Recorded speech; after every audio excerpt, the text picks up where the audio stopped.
India Pakistan போட்டி மைதானத்துக்கு வந்த அனுரா செய்த செயல். பொதுமக்களின் பாதுகாப்பு அச்சுறுத்த நிலையில் நாமல் பகிரங்கம். மீண்டும் வருகிறதா மின்தடை காலம், கம்பன் பிளவின் பகிர் எச்சரிக்கை. அக்குரகுடு துப்பாக்கிச் சூட்டு 4 சந்தேக நபர்கள் அடையாளம். அபார வெற்றியீட்டியது இந்தியா. வானிலையில் ஏற்பட உள்ள திடீர் மாற்றம், தொடர் அச்சத்தில் மக்கள். விபத்தில் உயிரிழந்த 10 மாத பெண் குழந்தை, உறுப்பு தானத்தால் 5 கிடைத்த மறுவாழ்வு. மீண்டும் மின் கட்டண உயர்வு, ஜனாதிபதி கொடுத்த வாக்குறுதிக்கு நடந்தது என்ன? சஜித் கேள்வி. இந்தியா பாகிஸ்தான் போட்டியை பார்வையிடாமல் இறுதி நேரத்தில் ரத்து செய்த முக்கியஸ்தர். முழு ராணுவத்தையும் கொழும்பில் குவித்தாலும் பயனில்லை, சரத் பொன்சேகா வெளியிட்டுள்ள கருத்து.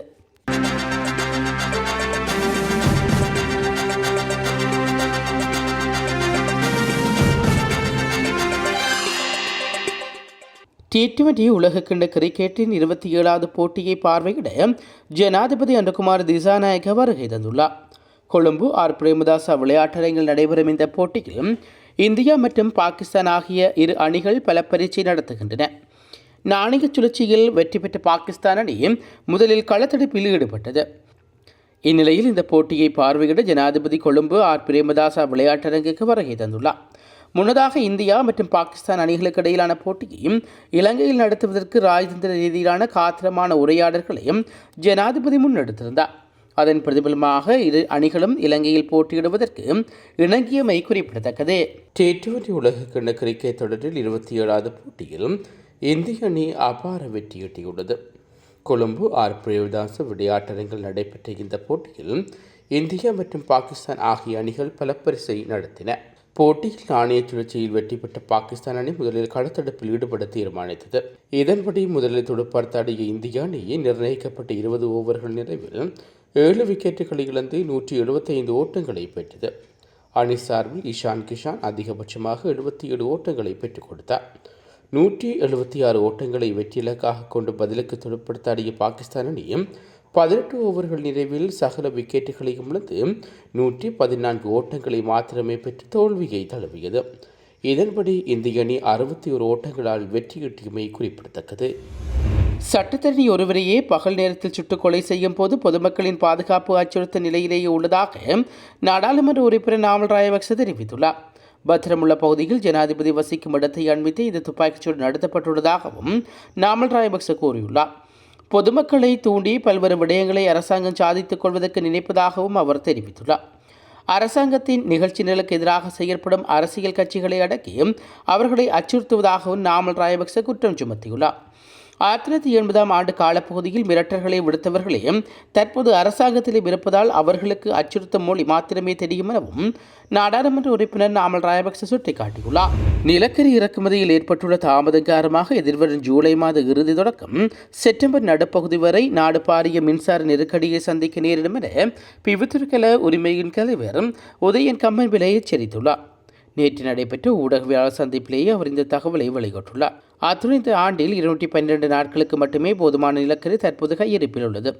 அந்த 212வது நாள் ஜூலை 31ஆம் தேதியுடன் முடிவடைகிறது. தென்மேற்கு பருவமழை காரணமாக செப்டம்பர் நடுப்பகுதி வரை நிலக்கரியை இறக்க முடியாது. இதனால் நுரைசேலை மின் உற்பத்தி நிலையம் 1.5 மாதங்கள் மூடப்பட வேண்டிய நிலைமை ஏற்படும். இந்த நெருக்கடியால் நாடு முழுவதும் நீண்ட நேர மின்தடை ஏற்படலாம் அல்லது ஒரு அலகு மின்சாரத்துக்கு ₹90 வரை அறவிக்கப்படும் எனவும் மின்சார கட்டணங்கள் பாரிய அளவில் உயர்த்தப்படலாம் என்றும் அவர் எச்சரிக்கை விடுவித்துள்ளார். கொழும்பின் புறநகரான பத்திரமுள்ள அக்குரகுட பகுதியில் சட்டத்தரணி ஒருவரும் அவரது மனைவியும் சுட்டுக் கொல்லப்பட்ட சம்பவம் தொடர்பில் 4 சந்தேக நபர்கள் அடையாளம் காணப்பட்டுள்ளதாக காவல்துறையினர் தெரிவித்துள்ளார். கடந்த வெள்ளிக்கிழமை அக்குரகுட பகுதியில் சிறப்பு அங்காடி ஒன்றில் வாகன திரைப்படத்தில் வைத்து இவர்கள் மீது துப்பாக்கி பிரயோகம் மேற்கொள்ளப்பட்டமை குறிப்பிடத்தக்கது. நாட்டின் பல பகுதிகளில் இடியுடன் கூடிய மழை பெய்யக்கூடும் என வளிமண்டல திணைக்களம் எதிர்ப்பு கூறியுள்ளது. வளிமண்டல திணைக்களம் விடுவித்துள்ள புதுப்பிக்கப்பட்ட அறிக்கையில் இந்த விடயம் தெரிவிக்கப்பட்டுள்ளது. அதன்படி களத்துறை, காலி, மாத்தறை மற்றும் திருத்திரபுரி ஆகிய மாவட்டங்களில் சில இடங்களில் பிற்பகல் 1 மணிக்கு பின்னர் இடியுடன் கூடிய மழை பெய்யக்கூடும் என்று எதிர்பார்க்கப்படுகிறது.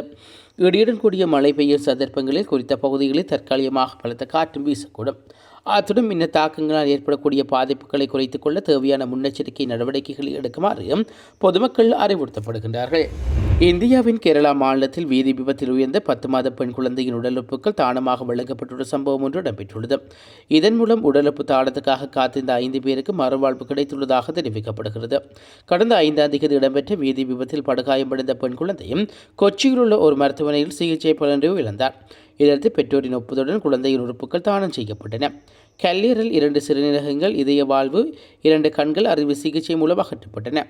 இந்த உடலுறுப்புகள் 5 பொருத்தப்பட்டுள்ளதாக இந்திய ஊடகங்கள் செய்தி வெளியிட்டுள்ளன. இந்த உடலுறுப்பு தானம் மூலம் கேரளாவின் இளம் வயதில் உறுப்பு தானம் செய்தவராக குழந்தை ஆலின் ஷெரின் ஆப்ரகாம் மாறியுள்ளார். 1 அல்லது 2 துப்பாக்கிச் சூட்டு சம்பவங்களும் தேசிய பாதுகாப்பு அச்சுறுத்தலாக இருக்காது என்று பீல்ட் மாஸ்டர் சரத் பொன்சேகா தெரிவித்துள்ளார். தற்போதைய அரசாங்கம் இந்த விடயத்தை புரிந்து கொள்ளும் என்று தான் நம்புவதாகவும் கூறியுள்ளார். தேசிய பாதுகாப்பில் குறிப்பிட்ட பிரச்சனைகள் எதுவும் இல்லை. கடந்த காலத்தில் பல்வேறு கும்பல்கள் கலவரங்களையும் இனப்பிளவுகளையும் தூண்டிவிட பழகின. இந்த வகையான மக்கள் தங்களுக்கென ஒரு பிம்பத்தை உருவாக்க விரும்பும் போதும் பல்வேறு விடயங்களை செய்ய முயற்சிக்கின்றார்கள். ஆனால் முப்படைகளும் தேவையான நடவடிக்கைகளை ஒழுங்காக முறையில் முன்னெடுத்து வருவதாக நான் நினைக்கின்றேன். ஒரு சிறிய சம்பவத்தை ஏற்படுத்தக்கூடிய சிலர் இருக்கலாம். கவலைப்பட ஒன்றுமில்லை. அரசாங்கம் அதை எப்படி உணர்ந்திருக்க வேண்டும்? இந்த நாட்டில் கடந்த காலத்தில் என்ன நடந்தது என்பது குறித்து அரசாங்கம் அமைச்சர்களுக்கு ஓரளவு புரிதலும் உள்ளது. எனவே இவர்களால் இப்போது சமாளிக்க முடிந்தது என்று நான் நினைக்கின்றேன். பாதாள உலகம் இன்னும் ஓரளவுக்கு செயலில் உள்ளது. இது ஒரு அரசியல் குற்றமல்ல. இது பாதாள உலகம் சுறுசுறுப்பாக இருக்கும் இடம். பாதாள உலகம் 100% அடக்கப்படவில்லை என்பது நமக்கு தெரியும்.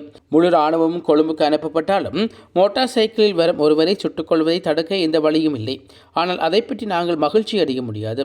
அரசாங்கம் சில நடவடிக்கைகளை எடுக்க வேண்டும் என்றும் குறிப்பிட்டுள்ளார்.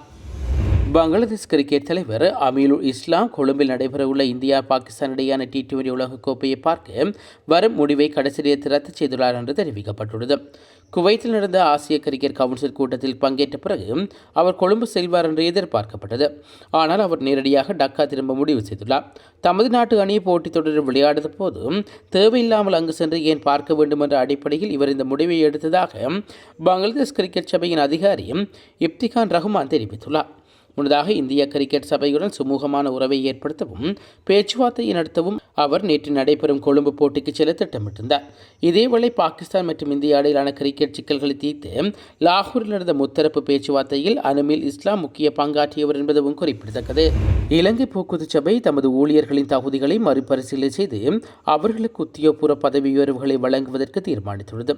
இந்த செயற்திட்டம் நாளை ஆரம்பிக்கப்படும் என போக்குவரத்து மற்றும் நெடுஞ்சாலைகள் பிரதி அமைச்சர் பிரசன்ன குணசேகர தெரிவித்தார்.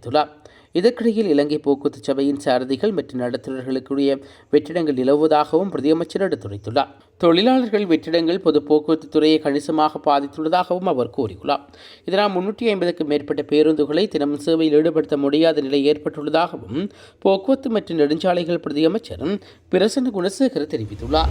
இலங்கை மின்சார சபையினர் 2026ஆம் ஆண்டில் 2வது காலாண்டில் மின்சார கட்டணத்தை 13.56ஆல் அதிகரிக்க முன்வைக்கப்பட்டுள்ள தீர்மானமானது அரசாங்கத்தின் தேர்தல் வாக்குறுதியை மீறும் செயல் என எதிர்க்கட்சித் தலைவர் சை பிரேமதாச குற்றம் சுமத்தியுள்ளார்.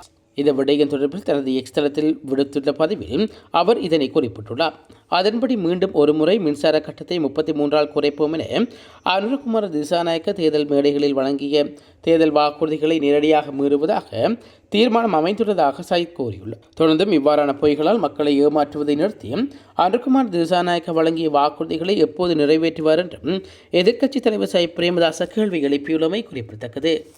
இதுபோன்ற செய்திகளை தெரிந்து கொள்ள யாழ் டிவி நியூஸ் சேனலை சப்ஸ்கிரைப் செய்து அருகே இருக்கிற பெல் பட்டனையும் கிளிக் செய்து கொள்ளுங்க. மேலும் இதுபோன்ற செய்திகளை உடனுக்குடன் தெரிந்து கொள்ள யாழ்டிவி.com எனும் இணையதளத்தின் வாயிலாக எங்களோடு இணைந்து கொள்ளுங்கள்.